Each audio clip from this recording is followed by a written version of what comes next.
بسم اللہ الرحمن الرحیم۔ ناظرین السلام علیکم، میں ہوں آپ کا میزبان صابر شاکر وفاقی دارالحکومت اسلام آباد سے کچھ تازہ ترین اطلاعات اور ہم خبریں آپ سے شیئر کرتے ہیں۔ پاکستان کے عوام اور عمران خان کا تعلق جو ہے وہ ٹوٹ نہیں رہا۔ پاکستان تحریک انصاف کو توڑنے کی بھرپور کوشش جاری ہے اور پاکستان تحریک انصاف کے بہت سارے M N As, M P As, ticket holders, ان کے عہدیداران، ان کو توڑ لیا گیا ہے، ان سے پریس کانفرنس کروا دی گئی ہے اور وہ لکھی ہوئی سٹیٹمنٹ، معافی نامہ وہ پڑھ دیا گیا ہے۔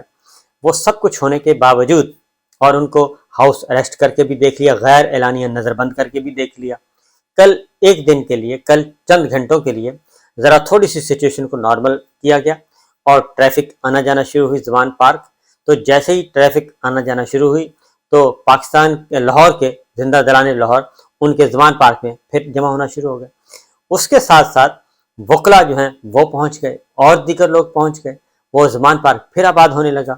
ایک طرف یہ سچویشن تھی، دوسری طرف لبرٹی میں کل پنجازمائی کر لی، مریم صاحبہ نے غلطی کر لی کہ وہاں پہ میں نے یوم تکبیر منانا ہے، اور وہاں پہ بہت کوشش کی گئی لیکن وہاں پہ لوگ نہیں آئے اور بہت کم تعداد لوگوں کی، جس کے بعد معاملات مزید خراب ہو گئے، بلڈ پریشر مزید گر گیا۔ اب مختلف حربے استعمال کیے جا رہے ہیں کہ آخر کیا کیا جائے کہ کسی بھی طریقے سے عمران خان صاحب کا راستہ جو ہے وہ عمران خان صاحب کا راستہ روکا جائے۔ اس کی ریزن ہے کہ جو اس وقت سروے آ رہا ہے 9 مئی کے حوالے سے، 9 مئی کے بعد جو سرویز آ رہے ہیں اس میں بھی جو لوگ ہیں وہ 9 مئی کے واقعہ کے ذمہ دار عمران خان صاحب کو نہیں سمجھتے۔ وہ کہتے ہیں یہ انڈیویجولز کا معاملہ تو ہو سکتا ہے، عمران خان صاحب کا یہ معاملہ نہیں تھا، اور اس لیے 9 مئی کی تحقیقات کروائی جائیں اور اس کے بعد آگے بڑھا جائے۔ اب یہ چیز جو ہے باہر کی دنیا سے بھی اب یہ پریشر آ رہا ہے، اقوام متحدہ کی طرف سے بھی فل پریشر آ چکا ہے کہ آپ تحقیقات کروائیں 9 مئی کو کیا ہوا تھا، اور 9 مئی کو جو ہلاکتیں ہوئیں عام شہریوں کی اس کو بھی اس میں شامل کیا جائے۔ اب حکومت 2 قدم آگے بڑھتی ہے لیکن معاملات پھر رک جاتے ہیں۔ اس کی ریزن یہ ہے کہ بہت سارے کیمرے لگے ہوئے ہیں جو کہ نظر نہیں آ رہے، بہت سارے کیمرے لگے ہوئے ہیں، فوکس کیا ہوا ہے، اور اس کی وجہ سے ہر چیز جو ہے وہ سچ جو ہے وہ باہر آ رہا ہے، حقیقت باہر آ رہی ہے۔ اس کی وجہ کیا ہے؟ پاکستان کے عوام کیوں نہیں یہ مانتے کہ یہ عمران خان صاحب یا ان کی جو مرکزی رہنما ہیں وہ اس میں شامل نہیں تھے؟ اور پاکستان کے عوام جو ہیں وہ ابھی بھی یہ سمجھتے ہیں کہ عمران خان صاحب کے جو فطری اتحاد ہو سکتا ہے، فوج کا جو فطری اتحاد ہو سکتا ہے وہ عمران خان سے اور پاکستان تحریک انصاف سے ہو سکتا ہے۔ میں نے ایک کروایا، ذرا رائے لی اپنے ٹویٹر پہ جا کے، اور اس میں تقریباً 24 گھنٹوں میں 2,01,000 لوگوں نے اپنی رائے کا اظہار کیا۔ 2,01,000 لوگوں نے، اس میں سے جو 65% لوگ ہیں وہ یہ کہہ رہے ہیں کہ پاکستان کی فوج کا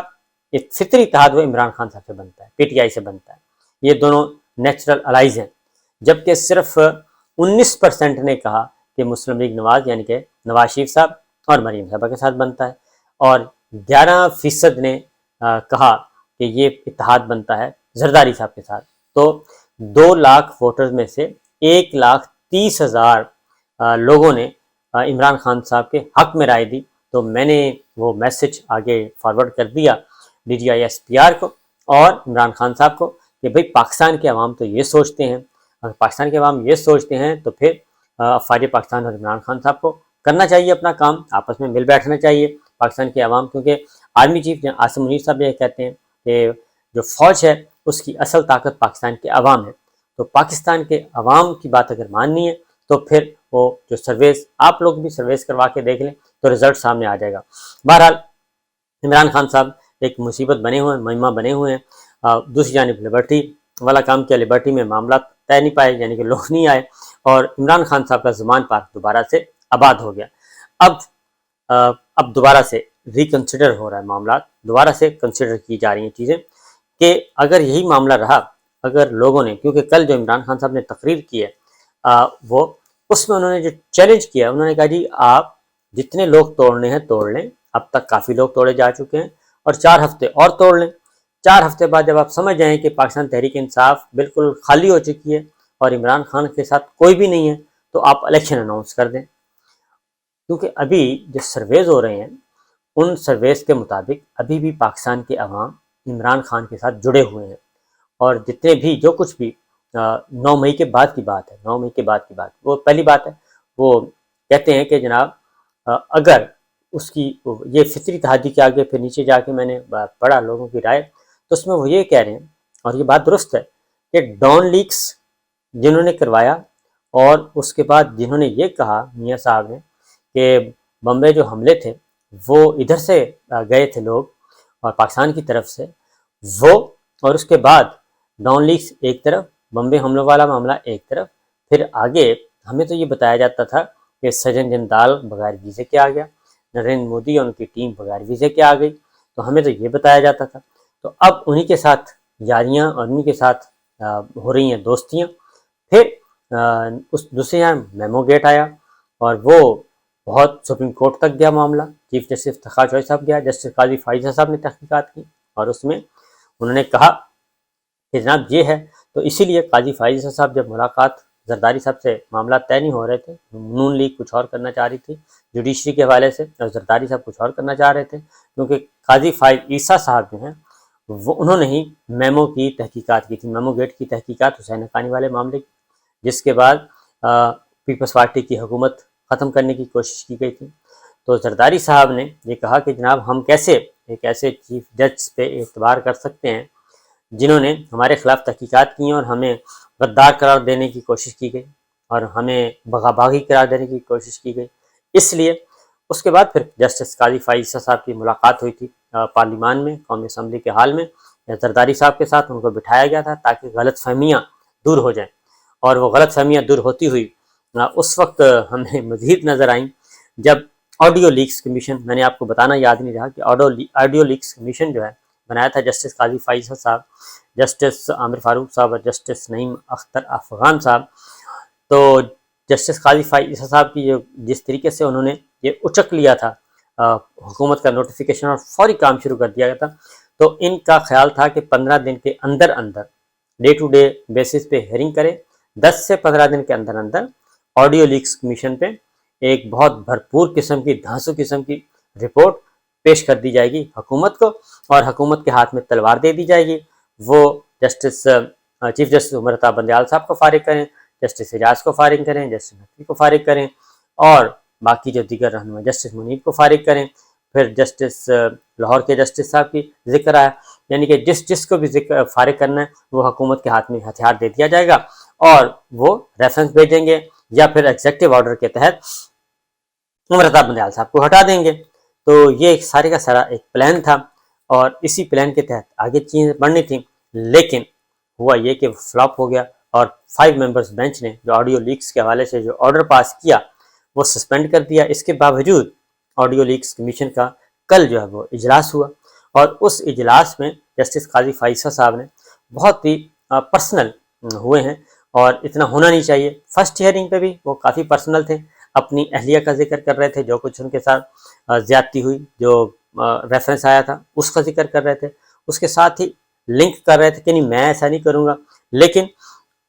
نوٹس ہیں، ہم نے تو اپنا کام کرنا ہے، ہم نے تو یہ کام ضروری ہے. تو وہ اس طریقے سے کہہ رہے تھے تو پہلی ہی ہیئرنگ پہ. لیکن دوسری ہیئرنگ جو کہ سپریم کورٹ کے لارجر بینچ کے فیصلے کے بعد ہوئی، اس میں انہوں نے بہت برا بھلا کہا اس بینچ کو، یعنی کہ لارجر بینچ کے فیصلے پر اعتراض کیا، اور بڑے ہی بھونڈے طریقے سے کیا، اور ان کو برا بھلا کہتے رہے اور یہ سب کچھ بتاتے رہے. اس کی ریزن ہے کہ کچھ گواہان جو ہیں وہ تیار شیار ہو کے آئے تھے کل کورٹ روم میں، اور ان کا خیال تھا کہ بس ہم جائیں گے اور گواہی ہم فوری گواہی دیں گے اور معاملات آگے سے آگے نکلتے جائیں گے.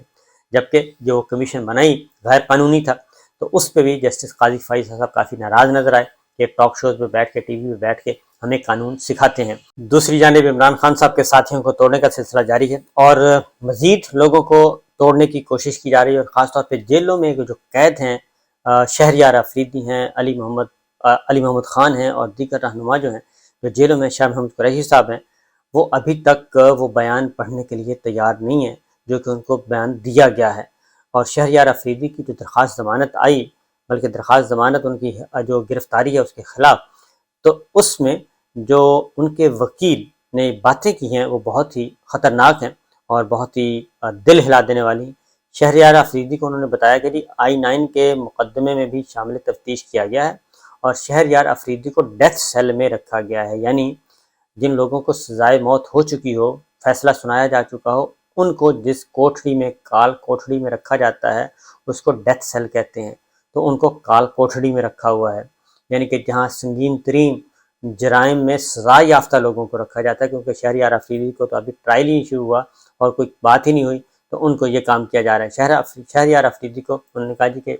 جیل میں ایک کلاس دی جائے، کیونکہ وہ پڑھے لکھے ہیں، ماسٹرز کیا ہوا ہے، اور لیکن اس کے بعد میڈیکل چیک اپ انہوں نے کہا جی کروایا جائے۔ اس کی ریزن یہ ہے کہ شہریار افریدی کو جیل میں چکی دی گئی ہے اور ڈاکٹروں سے رپورٹ طلب کی جائے، اور شہریار افریدی کا بازو جو ہے وہ پیرالائز ہو چکا ہے، یہ ان کے وکیل جو ہیں وہ عدالت کو بتا رہے ہیں، اور وہ بھی ہائی کورٹ کو۔ اب بچوں کو جیل میں ملنے کی اجازت دی جائے، اور جیل کی شہریار افریدی کو ڈیتھ سیل میں جو رکھا گیا ہے وہاں سے اسے نکالا جائے، اور خاص طور پہ جسٹس ارباب محمد طاہر صاحب نے یہ مقدمے کی سماعت کی ہے، اور انہوں نے کہا جی کہ اس سلسلے میں ان کا جو بھائی کی درخواست ہے اس پہ مناسب آرڈر ہم پاس کریں گے۔ تو یہ اس وقت کی صورتحال ہے جیلوں میں، اور خواتین کے بارے میں اب انہوں نے جو نگراں وزیر اطلاعات ہیں انہوں نے تسلیم کر لیا ہے کہ 11 خواتین ابھی بھی جیلوں میں موجود ہیں، 11 سے 15 خواتین ابھی بھی جیلوں میں موجود ہیں، اور ان کو جوڈیشل ریمانڈ پہ ہیں۔ اور لیکن جو رانا صاحب نے رات گئے پریس کانفرنس کی تھی، اس کی ایک وجہ جو ہے، ایک اور وجہ بھی سامنے آئی ہے، کیونکہ رانا ثناء اللہ صاحب کے خلاف جو چارج شیٹ ہے وہ واشنگٹن میں پیش کی گئی، اور یہ پیش کی ہے زلمے خلیل زاد نے۔ انہوں نے ٹویٹ کیا، انہوں نے کہا کہ پاکستان کے ماڈل ٹاؤن کے قاتل اور مسٹر بدماش کو پاکستان کا وزیر داخلہ بنا دیا گیا، اور انہوں نے کہا کہ میں ان کو جواب دے رہا ہوں وزیر داخلہ کو، اور وزیر داخلہ کو وہ مخاطب ہوئے ہیں پاکستان کے ماڈل ٹاؤن کے قاتل اور مسٹر بدماش، اس انداز سے انہوں نے مخاطب کیا سوشل میڈیا پہ۔ اور میں کسی یا کسی ملک کے لیے لابنگ نہیں کرتا، یہ زلمے خلیل زاد کہہ رہے ہیں، اور نہ ہی میں اپنی ٹویٹس کے لیے کسی سے پیسے وصول کرتا ہوں۔ میں پاکستان کے 3 گناہ بحران کے بارے میں بڑے اپنے مخلصانہ ذاتی خیالات اور خدشات کا اظہار کرتا ہوں، اور جو بدقسمتی سے بہتر نہیں بلکہ شدت اختیار کر گیا ہے، اور ان بحرانوں سے پاکستان کے عوام کو مزید غریب اور پولرائز کرنے کا خطرہ ہے، اور وہ ملک کو ٹکڑے ٹکڑے کرنے کا بھی خطرہ رکھتا ہے۔ جو بحران چل رہے ہیں مختلف قسم کے، سیاسی بحران، معاشی بحران، عدالتی بحران، آئینی بحران، تو اس کا وہ کہہ رہے ہیں کہ اس سے خدا نخواستہ ملک کو نقصان پہنچ سکتا ہے، ملک کی سالمیت کو،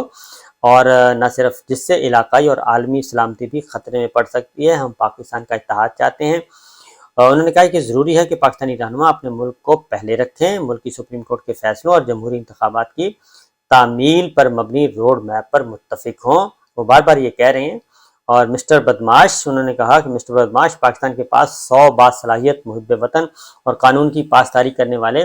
رہنما موجود ہیں، اور جو وزیر داخلہ کے طور پر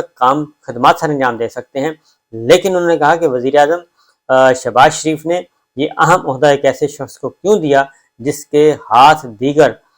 پر دیگر جرائم کے علاوہ 20 کے قریب بے گناہ پاکستانیوں کا خون ہے۔ تو اس حد تک یہ تلخ جو ہے انہوں نے ٹویٹ کیا، اور اس کے بعد پھر رانا ثناء اللہ صاحب نے رات 12:30 بجے اٹھ کے پریس کانفرنس ان کو کرنا پڑی۔ اب اس ٹویٹ کا اور اس کا آپس میں کیا مقصد ہے یہ رانا صاحب بتا سکتے ہیں، یا پھر زلمے خلیل زاد صاحب۔ تو بہرحال یہ اس وقت کی سچویشن ہے۔ اجازت دیجیے، اللہ حافظ۔